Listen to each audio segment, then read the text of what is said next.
Hello, everyone. Scott Zambelli here. I'm one half of the Odd Musings team.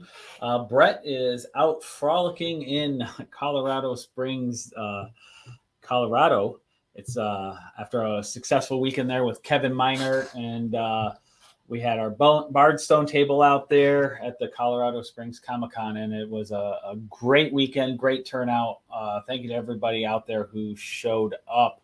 That was they had a wonderful time, and they're actually I believe they're flying home today, so they stayed a couple extra days to enjoy the area. A lot of great stuff out there. So thank you to everyone who came by. My understanding is we almost sold out of almost all of the books that were there, and just phenomenal turnout. So thank you very much. Today's episode, I'm flying solo, so watch out. But today's episode, we're going to be covering a couple different things here. I'm going to get into the sponsors really soon. And then after that, those of you who follow our personal pages know my fiance, Jill Webler, her daughter, Emily, has been fighting leukemia very bravely for the last couple of years now. She had when she was 2, went into remission for a long time. A couple of years ago, came out of remission. We've been fighting it, and bone marrow transplant, all kinds of stuff. And things have been rough, I'm not going to lie. So I'm going to get into an update on her. We have a GoFundMe helping Jill out because over the last couple of years, Jill has a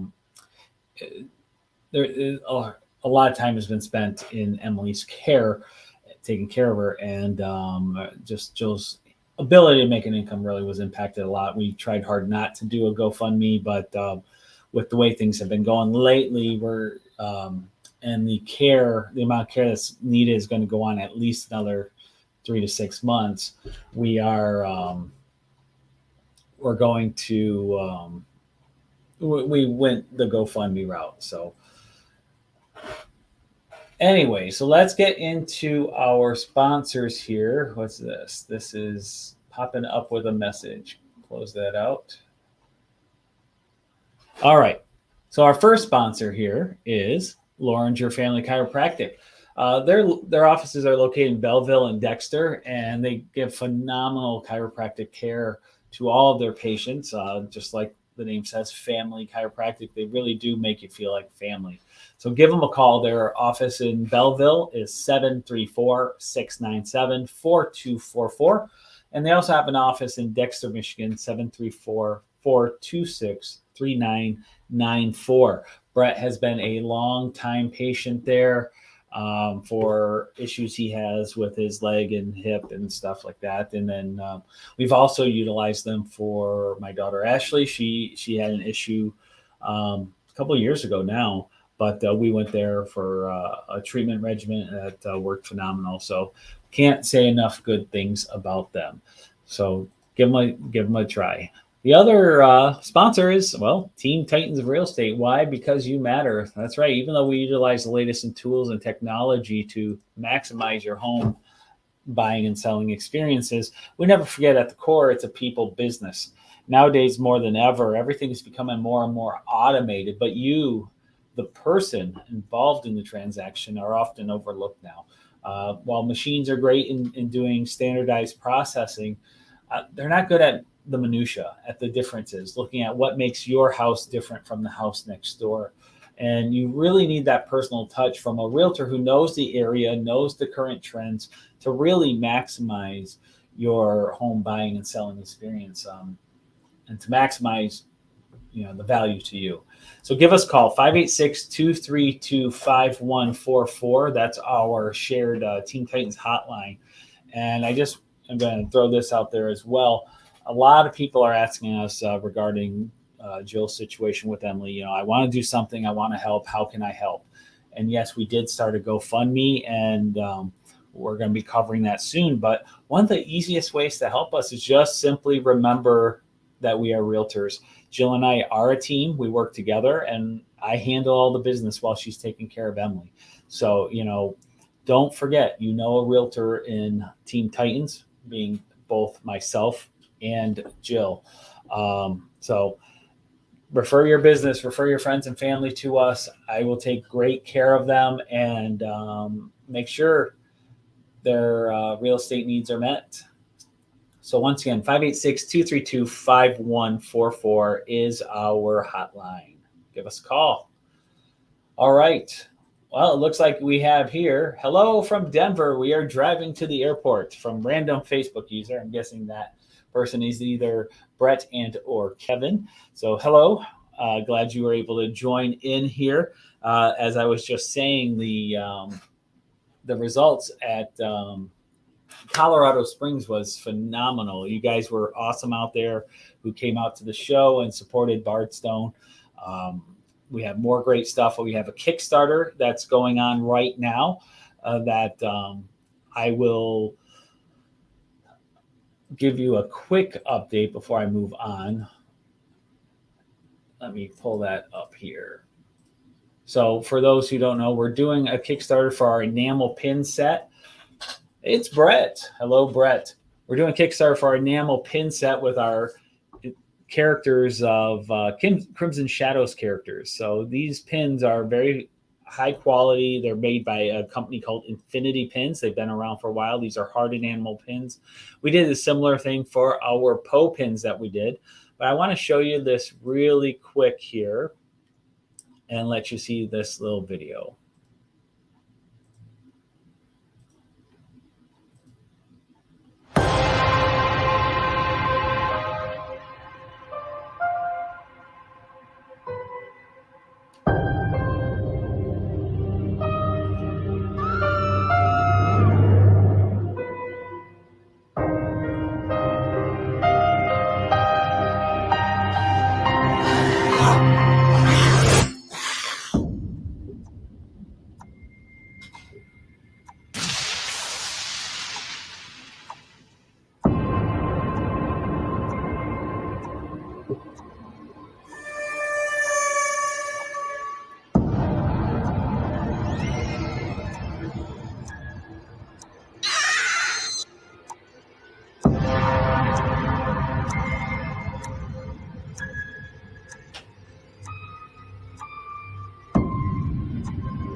So there you have it. Those are our Crimson Shadows enamel pins. The link, I might as well grab the link here real quick. I'll put the link in the stream here.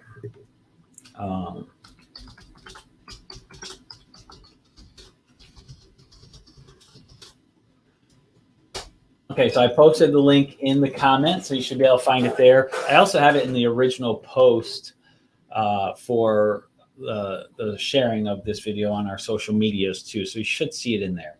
Worst case scenario, you can always go to bardstone.com. We have the links to our Kickstarter over there. So we'll get into this a little bit more, but we have some vinyl stickers. We have the pins. You can buy them individually or as a set.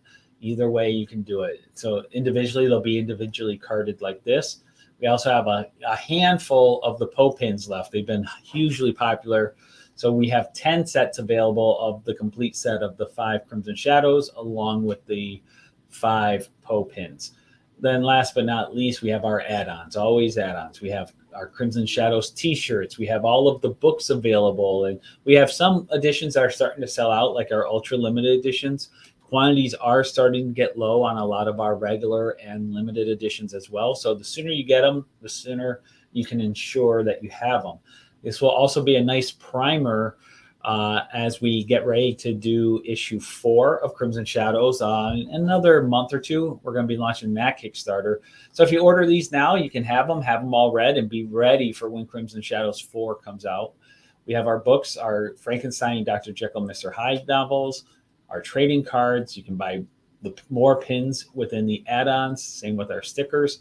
And then we have our stretch goals. With the stretch goals, the more we raise, the more things we can offer. And we want to offer these pins as full color designs as well. So you can see every $500, once we start unlocking these, we'll unlock another one of our pins. And if we get up to 7,500, we're going to do a special pin here. This is our version of Frankenstein. Without the hair is Frankenstein in the Crimson Shadow series. But when he has the hair, that is the Frankenstein monster version of him in the novels where he has his hair. So this is like the younger version of our Frankenstein. This will be done as a 2-inch pin and full color. So that will become available if we can get up to that amount. These require the molds to be made and the print runs to be done. That's what all the money's for. We've already kicked off with our funding being hit. 650 was our minimum goal. We've gone ahead and authorized the launch of the molds. So those are in production now. And then once those are done, and we'll work on the prototypes to make sure everything looks good. And then last but not least, all we'll have to do is place the order for these pins once the Kickstarter finishes. So that's the plan. Only 15 days to go, but we'll hit on this a little bit more. I'll cover this a little bit more, but I'm also going to do a very quick kind of a beginner's tips for anybody out there who's thinking about going the Kickstarter route. Well, we love it. This is our 12th Kickstarter as Bardstone. All 11 of the prior Kickstarters have been completed successfully and fulfilled on time. So that's a key part of the process there. All right, so now to get to our most important topic, which is Jill's daughter, Emily. So I want to get over to that. Let's see here. Share. I'm going to share the screen here. So as I said, we really wanted to try not to have a GoFundMe. Nowadays GoFundMes are very common, and there's nothing wrong with GoFundMes at all. But for us, there's kind of a pride issue there. You don't want to bug people for money and ask them for, to help out. We like to work for our money, which is why we do real estate and everything else. And as I said before, anybody who comes and helps us out through referrals, if you know anybody, friends or family who's looking to buy or sell a house, please refer us. We will take good care of them. But for those of you who don't, we have an overwhelming show of support of people who are always asking us, how can I help? How can I help? And not everyone needs to buy a house right now. So, and if you do, please use us. But if you don't, and this is one of the ways you can help out is through this fundraiser. So I'm going to post the link. GoFundMe.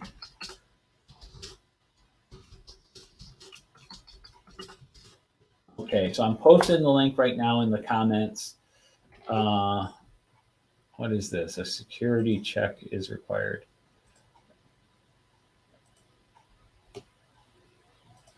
It's giving me a problem on a couple of the posts, but that's okay. So some of you may or may not be able to see it. You can always go into the original post, though. There is a link posted in there. So this is Jill and Emily here in the picture. And Jill, what I want to do is quickly read through the story here that we have posted to kind of explain where we're at with our GoFundMe. But any assistance is a huge help. And you can also share the link. That would be a big help so other people see it. So let me go through and just read this really quickly so you know the full story here as we wrote it for GoFundMe. I created this GoFundMe for Jill on Jill's behalf. And my fiancée, Jill Webler, is a fantastic mother to 3 daughters and a son. Unfortunately, her oldest daughter, Emily, has been battling leukemia over the past 2 years. While much of Emily's medical bills have been covered by insurance, Jill's ability to earn a steady income over the past 2 years has been dramatically diminished due to the number of hours Jill has had to dedicate to caring for Emily during this difficult time. I'm establishing this GoFundMe to assist Jill with her monthly bills, living expenses, and additional costs she has incurred for the constant travel back and forth to the hospital in Ann Arbor, Michigan. Emily was born with Down syndrome, and her first battle against leukemia was when she was only 2 years old. At that time, she successfully endured 26 months of chemotherapy and was able to remain in remission for the next 19 years. She's now 23, and she's had multiple relapses of cancer since early spring of 2020. That's when the leukemia first came back. And and this was also at the height of COVID when everything was starting to get locked down, and it was crazy. But when her leukemia first returned in the spring of 2020 during the height of COVID, the medical team assigned to Emily was able to achieve a short-term remission using a traditional chemotherapy combined with a newer CAR T treatment, which used cutting-edge science to fight the cancer. Unfortunately, after the leukemia returned, another round of chemotherapy and CAR T were administered, and that time it had no effect. So the leukemia was worsening and options were becoming very limited. At this time, it was at this time that a miracle opened up an opportunity. Within a week, Emily went from her cancer accelerating to becoming completely in remission, which was very shocking. Even the doctors at the National Institute of Health were left unable to explain how this occurred. So just to give a slight backstory, it was accelerating very fast for her. And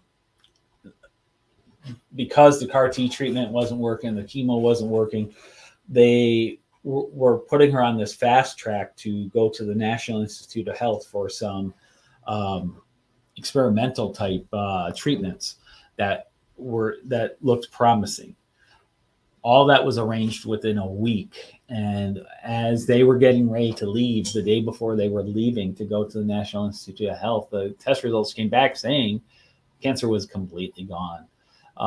They had no explanation for this, and they said the only thing they could say was maybe a higher power got involved. It was that miraculous to the doctors even. So with Emily unexpectedly in remission again, the door was open for her to get on the bone marrow registry. Bone marrow transplants are one of the ways of getting a complete cure for the leukemia that she has. And it's higher risk when you have Down syndrome. And while some people might be able to get like a donor with 8 out of 10 markers matched, she needed 100% match because it's very risky otherwise. So we tested all her siblings. There's her siblings there. That's Ava, Alexis, and Austin next to Emily. This was taken during the Christmas of 2020, I believe. But they let us know, this is still very risky. It can be very hard to get a perfect match of a donor. We tested the siblings. That was the best chance. None of them matched. None of them were usable for Emily. So they put her DNA into the registry list, and they warned us it might be difficult. Right away, we had over 730, 750 matches. Perfect matches come up. So that was huge and really gave us some hope there. So Emily's bone marrow transplant took place on June 30th, 2022. So that was about 9 weeks ago. Okay. And at the time we were told about 6 to 8 weeks of recovery time. We're now at 9 weeks and she's still in the hospital. We're excited to say the bone marrow transplant itself was a success. In the process of doing this, they actually, for lack of a better word, kill off your own existing bone marrow, and for all people, bone marrow is where our immune system comes from. And but that's also what was generating her leukemia. It was in the bones. So they kill it off, and then they put the donor's bone marrow into you, and then you wait and you hope it takes. It's you hope the system activates and starts producing new white blood cells. Some of the risks with that is the white blood cells. In a typical transplant, like you might receive a heart, you still have your own immune system when you do that. So your immune system might recognize the heart as a foreign body and could attack it, could try to reject it. So with a bone marrow transplant, the risk is what's called graft versus host disease, where since you no longer have your immune system, you have the donor's immune system now, that could possibly recognize parts of your body as foreign and start attacking. So graft versus host disease is a big risk when you have a bone marrow transplant. There is some level of it, which is expected, that they can manage. and as your body gets through it. But for Emily, it's the host cells took really well. It's called engraftment began very early as she started producing the new blood cells right away, and that was good. However, it is hitting a lot of her body. It's attacking her skin and maybe her possibly her intestines because she's having intestinal issues and things like that. So through this process, she has had to continuously go into the ICU to get help, to get through this. She's gone critical many times, and she goes into the ICU or PICU in this case because of her Down syndrome. She's in the pediatric side. Because of this, though, and how much she's going through, she's not getting physical therapy like she needs to. And all this time in the ICU is causing severe muscle atrophy. So she's becoming weaker and weaker and weaker. And whenever we can, we get her physical therapy, but then it almost seems like she starts turning the corner. She gets a couple treatments in, but then something else happens. So for her, her body got attacked by MRSA. It's a virus, and that put her out of commission for a week. And then they started getting that fixed, and then something else and something else. And now the latest was last night we found out she has Epstein-Barr virus, which is for mono. There's some other things that Epstein-Barr causes. For a normal, healthy person, you suffer the effects of it, but you generally will recover from it. However, because of her being a bone marrow recipient and all the things her body's going through, it can be a very dangerous situation to have this virus. And they did confirm she has it now. So she's in the ICU again, which is, further weakening her. Her oxygen levels have been struggling because her lungs are getting weaker and weaker because of the loss of muscle. So we do exercises in bed, and she's on oxygen and things like that. But this is the kind of thing, because of her Down syndrome, and even without the Down syndrome, the level of health issues she's having, she's needing a parent present 24/7 for her. And this is where Jill's time is all going there. So over the last 9 weeks, every Monday through Wednesday, Jill goes in. Wednesday through Friday, Emily's father goes in. And then over the weekend, Jill's sister, Emily's aunt, is able to go in. So they've been able to do a rotation, which has helped some because you're exhausted when you get out, and it takes a couple of days of recovery from being in the hospital nonstop with all of the machines beeping, the nurses going in and out, the tests going on. It's nonstop interruptions. And so it's very tiring on Jill and the rest of the family. Emily's father and aunt is also going in there. So they've been able to help share the load with each other by doing this rotation. However, with how things have been lately, Jill's 3-day shift is about to end, but she's going to come home tonight, get some sleep, and she's going back in every day. She's starting to go in 7 days a week now during the day, and then 3 nights a week overnight. It's becoming very difficult, which is why we have this Kickstarter going. So just wanted to let everybody know what's going on there. So as Emily continues to fight and overcome the various obstacles she faces, her admission in the hospital continues to be extended further and further out.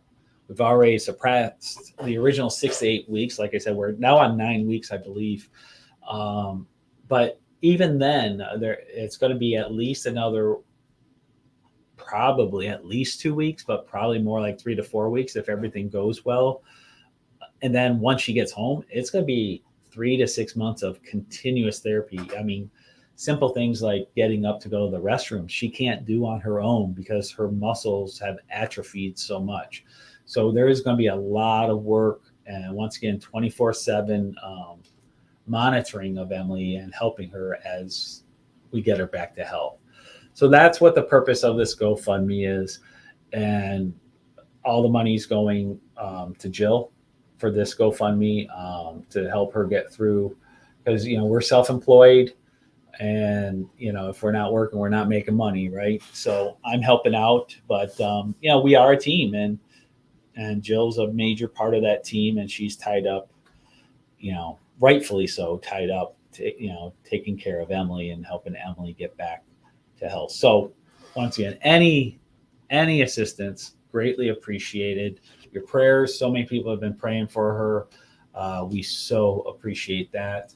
And just, and pray for Jill, obviously pray for Emily's health and for her body to stay strong as she goes through these various obstacles that she keeps hitting. Pray for Jill, pray for Emily's dad and aunt to be strong and healthy so they can continue to go in and keep Emily, keep watch over Emily and motivating Emily to keep going on. And pray for the doctors' wisdom and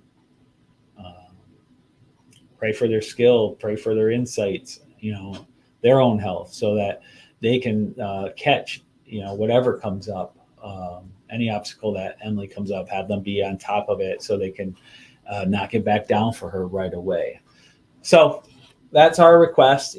Please take a moment to really, prayerfully consider donating, and please definitely share the link involved, connected here. So you can, if you don't have time now, always go to my, I have a bunch of posts. If you go through my Facebook feed for Scott Zambelli, I have a number of times I've shared the link there as well. So if you can't do it at this time, look me up later and click one of those links that I've posted before. All right. Then we have other things. There's so many, this wasn't planned, obviously. We've had these things in the works for a while with our Crimson Shadow stuff. And, we have this Kickstarter that we're doing for our Crimson Shadows product. So I am promoting that as well. That's another way to help. If you are a collector of enamel pins, or if you know somebody who likes enamel pins, let them know about our Kickstarter as well. Let me get over to that page. Let me refresh it so the picture ends up in the front. So, like I said, we had 650 for our minimum goal. We got funded in less than 24 hours, which was nice. We still have 15 days to go. There are some early bird specials you still have a little bit of time to get in on. I think they end tonight. I forget, tonight or tomorrow. But you'll want to check that out.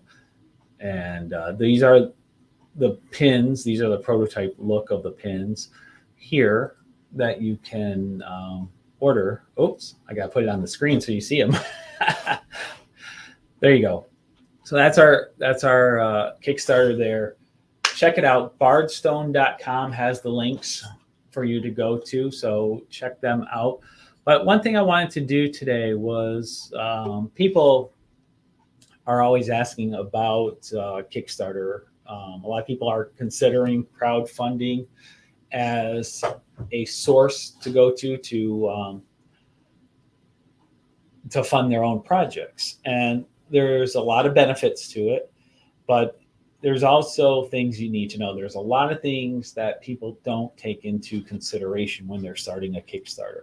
And that's what I'm here to just give some beginner pointers. I'm by far, this is our 12th Kickstarter, so I know a thing or two about Kickstarter. But, there are people who've done far more and far bigger Kickstarters than I have. So I'm not saying what I'm saying today is the, tell all, end all of Kickstarters. There's a lot of great things out there, and you can probably watch some YouTube videos to get tips too. But just want to give you my own personal take on the Kickstarter process. So some things to recognize is the most important thing you're going to have to do is understand your cost to produce stuff. So if you're doing a comic book, for instance, before you even put your Kickstarter together, know how many pages is your comic book going to be? What type of paper stock are you going to use? What kind of cover are you going to do? Is it going to be full color? Is it going to be black and white? What kind of binding are you going to have? So you need to know all of these. And to do that, a lot of times you're going to need to know how you're going to be farther in. Some people will do very early on in a process the Kickstarter, and you can do that, but the further out you are from completion, the more risks there are. And there are people who've done Kickstarters where they've done it far too early, where the product wasn't even produced yet, and it's going to be another year before they're done. The problem with that is you get your money now when the Kickstarter finishes, and now that money has to sit in the bank. And unfortunately, there's a lot of people who aren't business savvy when it comes to how they handle their money, and they often will commingle their business money with their personal money. And if you do that with Kickstarter, the obstacle you get, and I've seen this happen, is I've seen some people raise some good money in Kickstarter. They get the money, they use it to pay personal bills over the course of a year. Then a year later, they finally finish their project, and guess what? The money spent, and they don't have the money to print. And you can't do that. You gotta keep your funds separate, so that when people donate to you, you gotta really, they're trusting you that you're going to fulfill your end of the pledge by giving the rewards that you promised. So I highly recommend at least being 80% done with your project before you do the Kickstarter, because the longer you have that money in your hand, the more risk you have of not having it available once it's time. Now, my background's in accounting. I'm a real estate agent, as you know. I have bank accounts for my businesses, so I keep those funds separate. So I don't make that mistake that I've seen others make. But with that said, I still try to have it anywhere from 80% to 100% complete. Now, there's a couple times where I might be a little less than that, but I'll get into that later as far as timing of your Kickstarter goes, because sometimes you may have to make a strategic decision on whether to wait to launch or launch now. But how disciplined you are with your money will also determine. If you're not very good at separating that money out, I highly advise don't even launch a Kickstarter until you're 100% complete. With that said, when you do a Kickstarter, you have to calculate a minimum funding goal. With Kickstarter, it's all or nothing. If you in this case, I did $650. If I raise $649, the project doesn't get funded. Everyone gets their money back, and I get nothing. If I raise $1 million, I'm fine, because 650 was my goal with this particular one. You're going to have to honestly evaluate your situation, but to do so, you need to know what your costs are.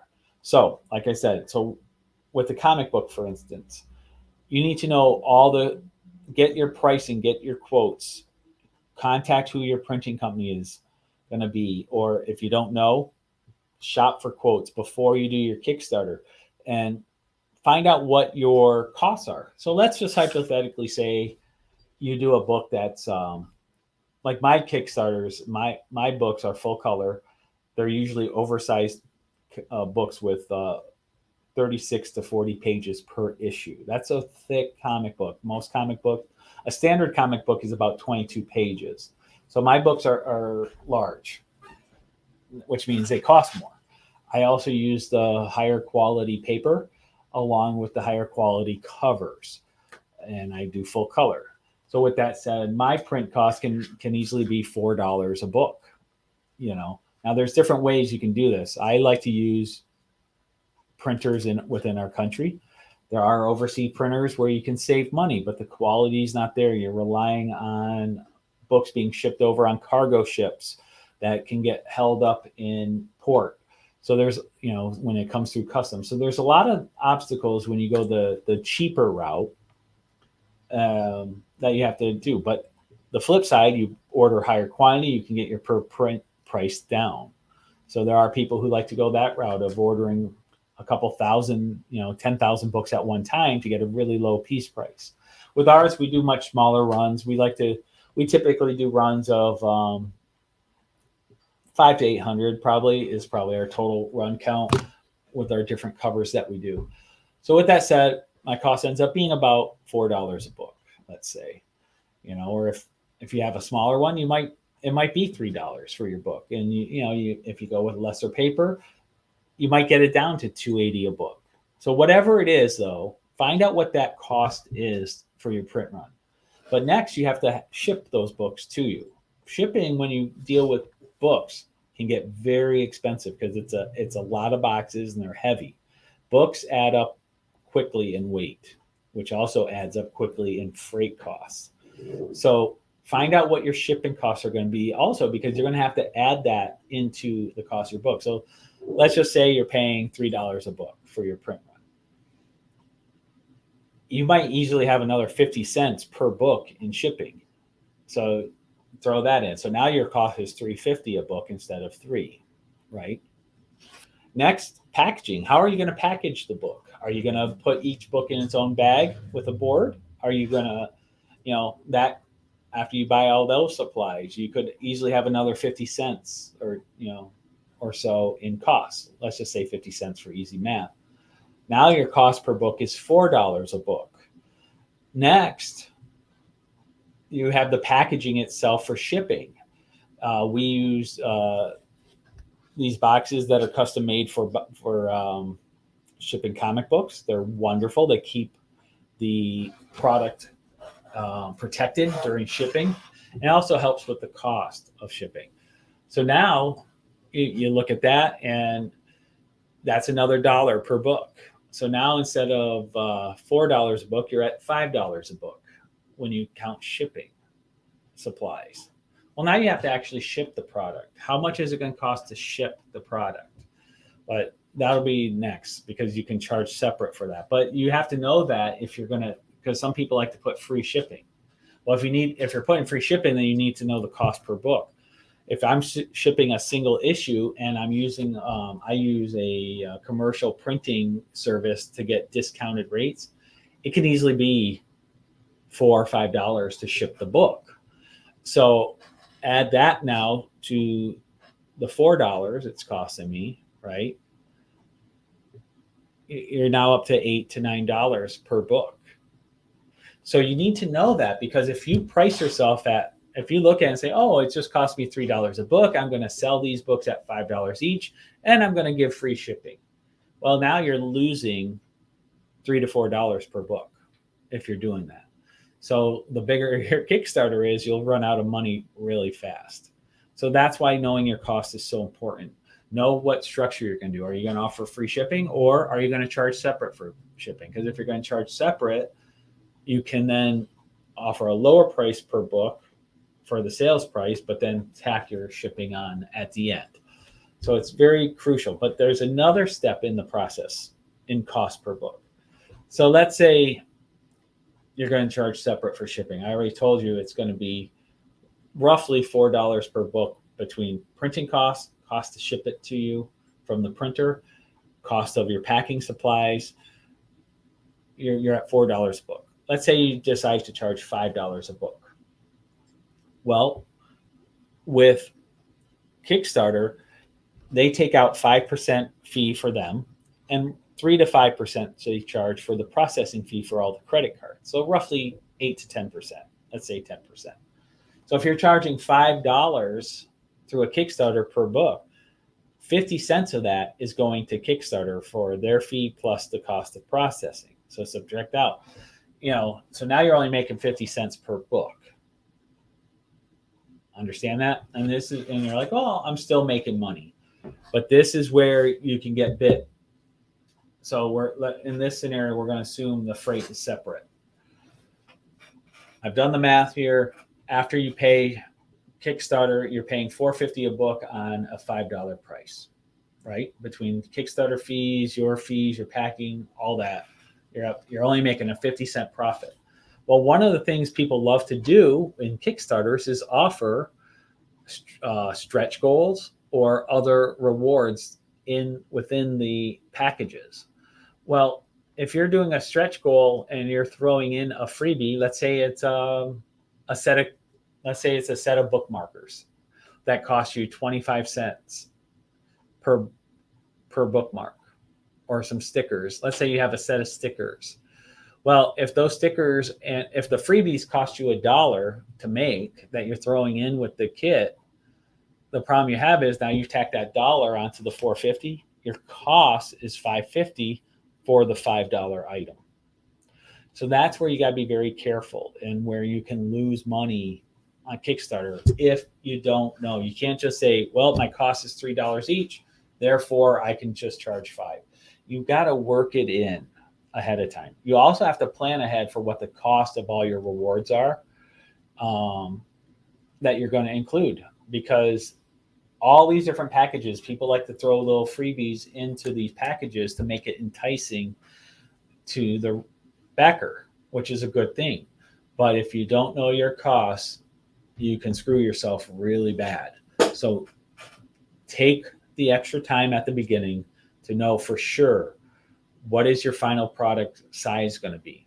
How are you going to ship it? How much is it going to cost to ship it? Because that's the other thing. I'll package up a couple different packages with 1 book, 4 books, 10 books, weigh them. I'll get quotes on what my shipping is, because if you're going to charge separate for shipping, you really want to make sure you get those numbers right, because you can lose bad on shipping. The other place where you can lose bad is if you offer international. Costs for international shipping has gone through the roof these last couple of years, like insane. You almost feel guilty sending people overseas a product, but they understand, they know what they're getting into, and you're upfront about the cost. You tell them what it is.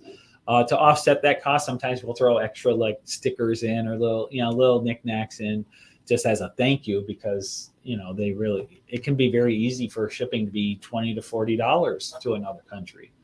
So with Kickstarter, when you set up your shipping, you can pre-select what countries you will and will not ship to.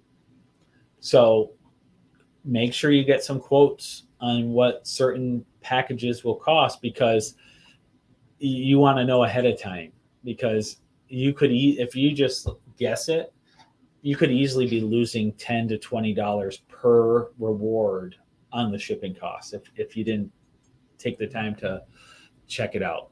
So know your shipping, know how you're going to package it. This also ties into rewards. If you, like, let's say the comic books, a lot of people like to use these nice size mailer boxes that protect them very well. But if you're offering a reward that's a weird size that won't fit in that, you now have to change your boxes. You got to go to a bigger box. Bigger box can equal bigger expenses for shipping. The whole plan for your packaging might not work, and you have to now add bubble wrap and other things. All of those things cost money too. So really give thought to what you're going to do. For instance, with all the comic book conventions I do, I really like doing 11 by 17 prints. Well, I quickly learned it's a pain to ship 11 by 17 prints. So what I've done is prints now I do comic book size or smaller, so it fits into the existing packaging that I'm sending out.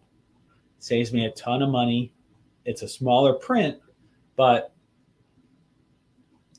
I can keep it affordable for the backer by doing it that way. Whereas once you get into the 11 by 17, you're either going to have to roll it up and send it in a roller, which you can't do with your comic books. You don't want to ruin your comics.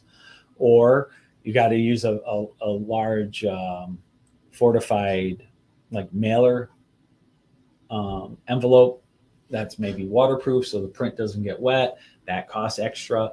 So your costs can change dramatically if you don't know how you're packaging your freight and how it's going to get there. So do your homework up front. Trust me. Next is the actual logistics side of it. A lot of people don't take into account once the Kickstarter is done. So you have the pre-work. In my case, it's making comic books or designing these pins. That's one step in the process. Then you have the actual Kickstarter that you set up. It takes some good time to set up a Kickstarter. And it's very easy. It's very user-friendly, the website, to go through and start. But once it's done, you have the logistics now. You have to download the reports. You have to order all the product. You have to put the packaging together. You have to tape it up. You have to weigh them and ship them. One of the steps in the logistics that helps a lot is buy a thermal label maker, a thermal printing label maker.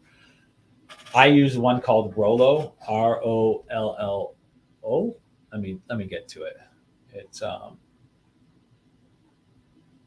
I'll show you what I use. I'm opening up the website here.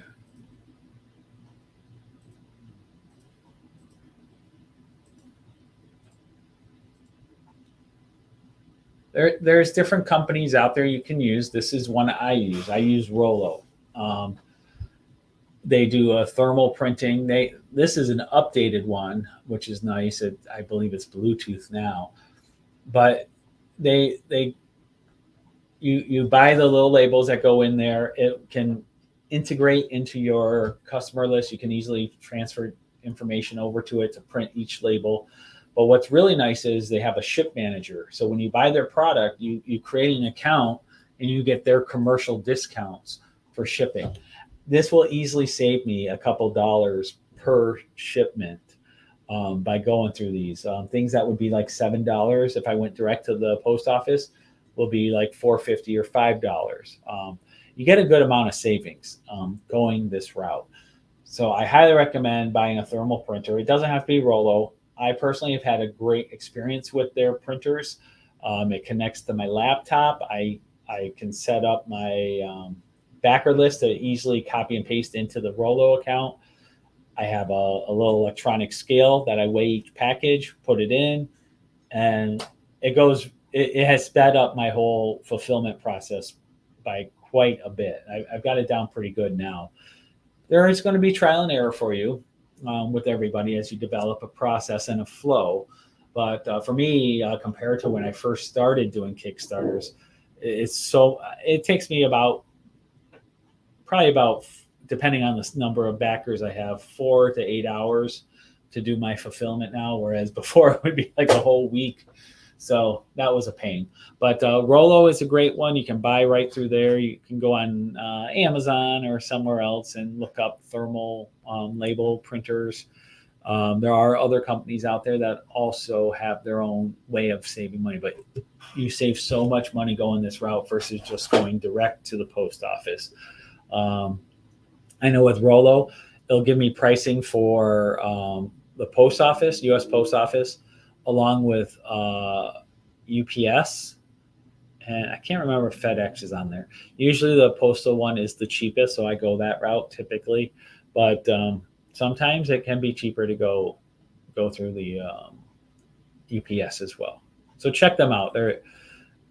It helps a lot to do that. Try and think what else to warn you about. I'll go back into the actual Kickstarter itself. So when you're setting up the Kickstarter too, how you set it up is important. I'll show you a couple of these. So one thing you want to do is video. Videos help sell your product. And in this case, what I use is an app called Video Shop, and it allows me to edit I can put together a lot of different images or videos, cut them together. I can add music and sound effects. Like in the case here, let me show you here. Like when you play this video, okay.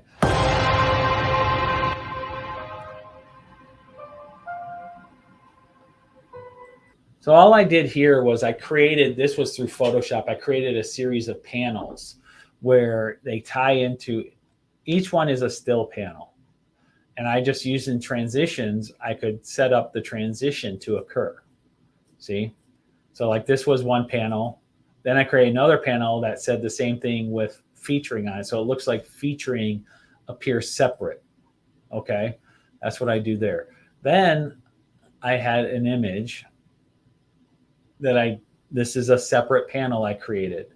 Then I do a transition to a blank screen that just says Dracula. And then I transition to this here. So the flow ends up being like this. You can see how the words appear. Here's this.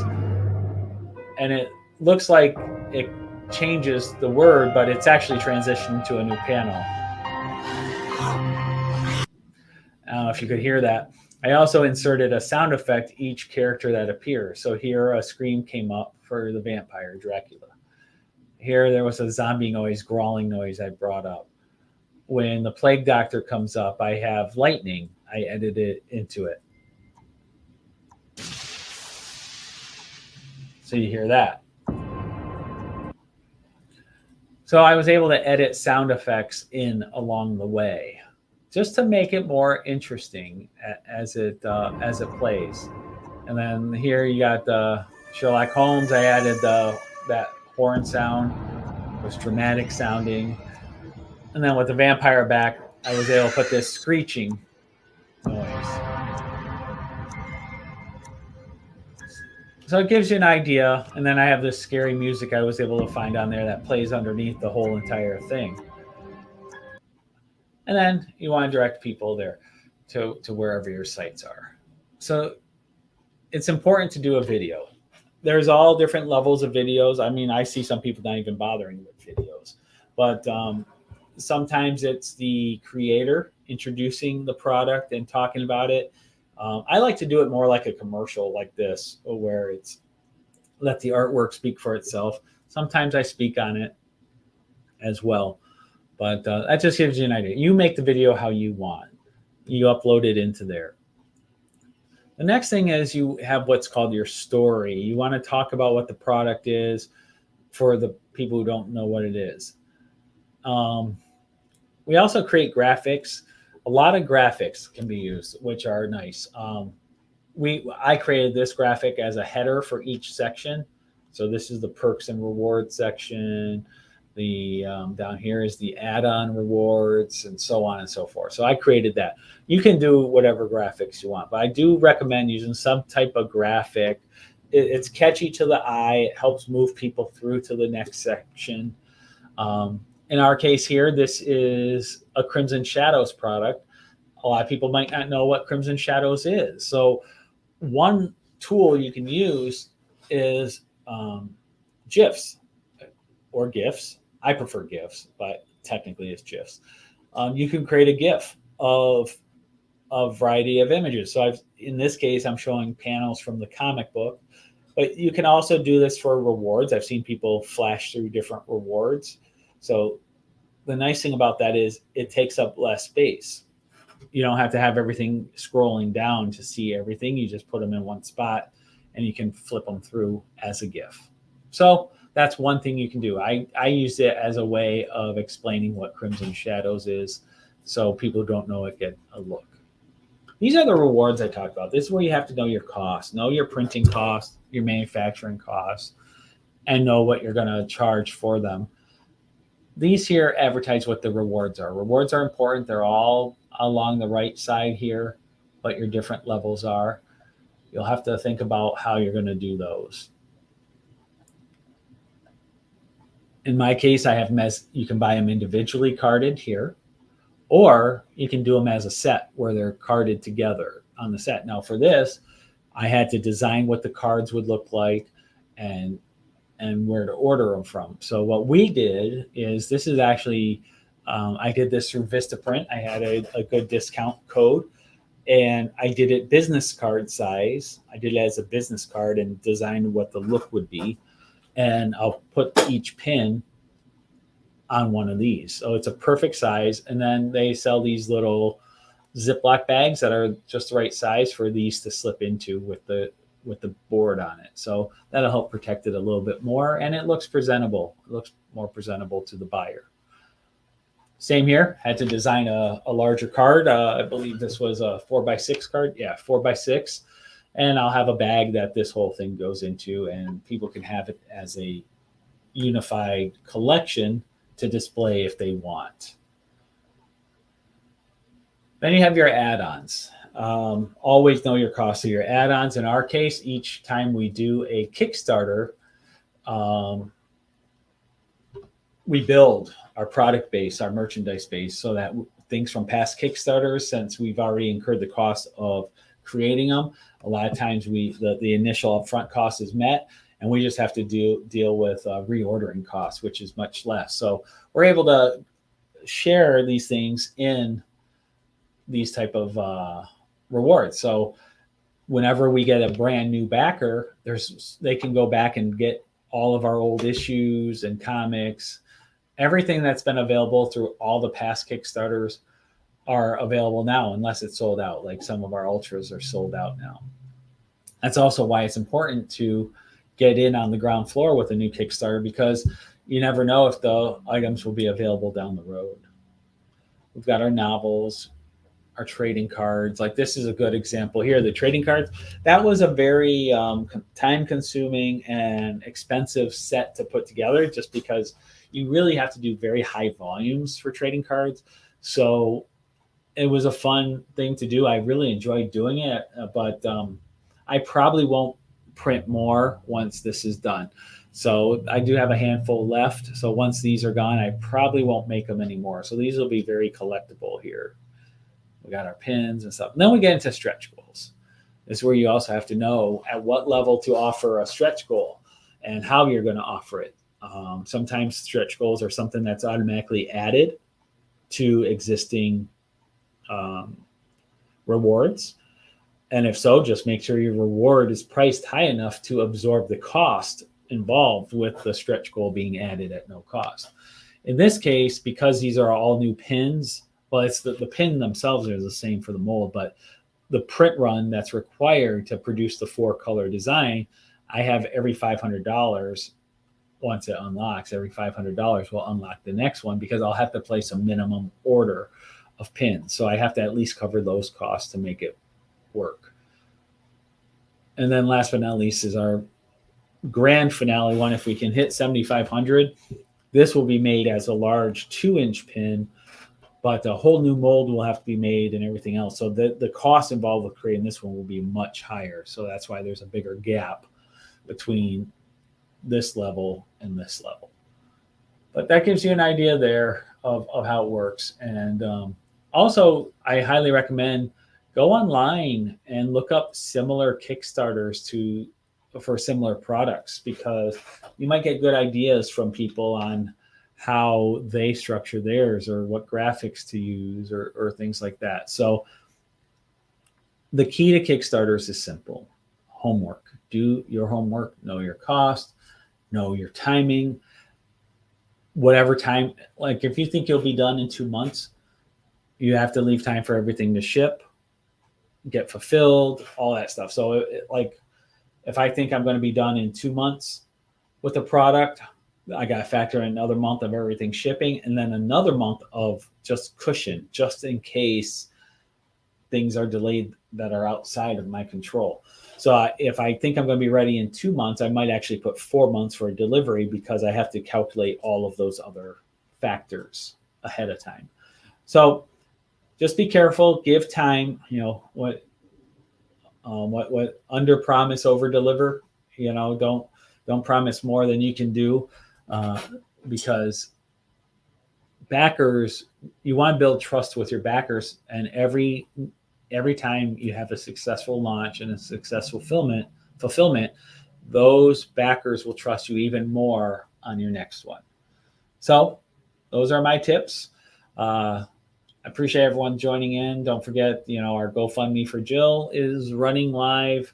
Our Kickstarter is running live. Our real estate is running live. Everything's going. Just, whatever you need, we're here for you for real estate, for your entertainment needs through Bardstone, and so on and so forth. So thank you, everyone. God bless. I hope everyone does well. And until next week, take care.